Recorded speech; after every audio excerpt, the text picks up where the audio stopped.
lang si Zaira Aguero, matunto natin, pati na rin si William Acosta. Gino, son!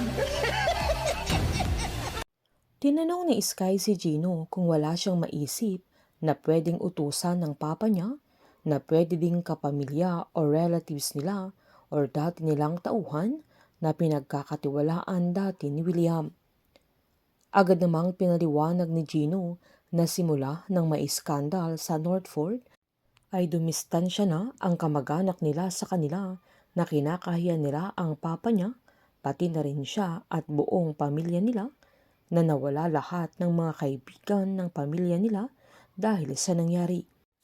Habang nang magpapaalam na ang binata ay inabot ni Sky yung name tag ni William na nakuha niya na isosurrender sana niya sa mga pulis, pero mas ginusto niyang si Gino muna ang unang makakita, kaya nagulat ang binata na agad niyang tinanong kung saan nakita ni Sky, sabay nagmamadali siyang umalis.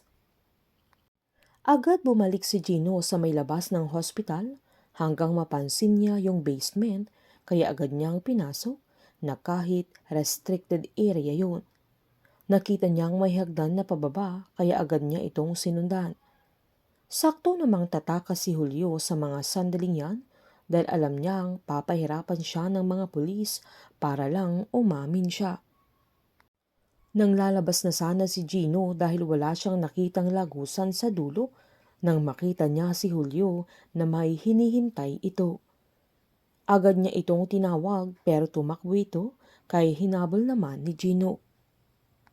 Agad humingi ng tulong si Gino sa mga security, pero nang paparating na ang mga ito, bago pa makalabas sa compound si Julio, ay may bumaril na sa kanya, kaya agad humandusay na sobrang kinatakot ni Gino at dead on the spot na din si Julio.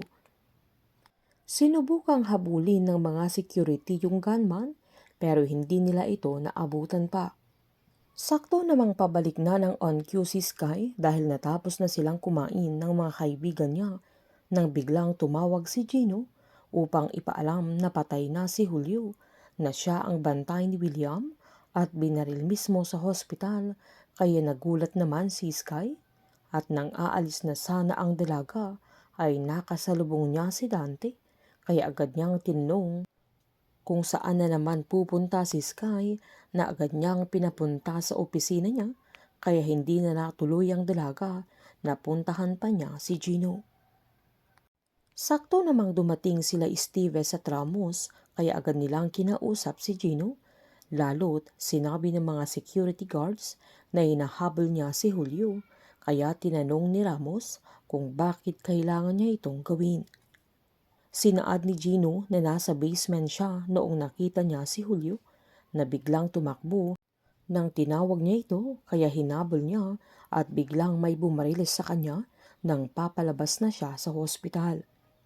Hindi titigil si Gino hanggat hindi mahahanap si William at hindi na ibabalik sa kulungan, at dahil sa pagpupursige niya ay makikita niya ang isang basement kung saan may family picture sila, kaya nagduda na ito na mahahanap niya si William at siya mismo ang makakakita sa ama niya sa isang basement kung saan galit na galit si William. Painit ng painit ang mga tagpo, sabay-sabay po nating subaybayan ang advance episode ng High Street dito po sa aking channel, at sama-sama din po nating subaybayan ang Pamilya Sagrado dito din po sa aking channel. Sa mga advance episode nito, patuloy lamang pong manood at mag-subscribe para ma-update po kayo sa mga susunod na episode.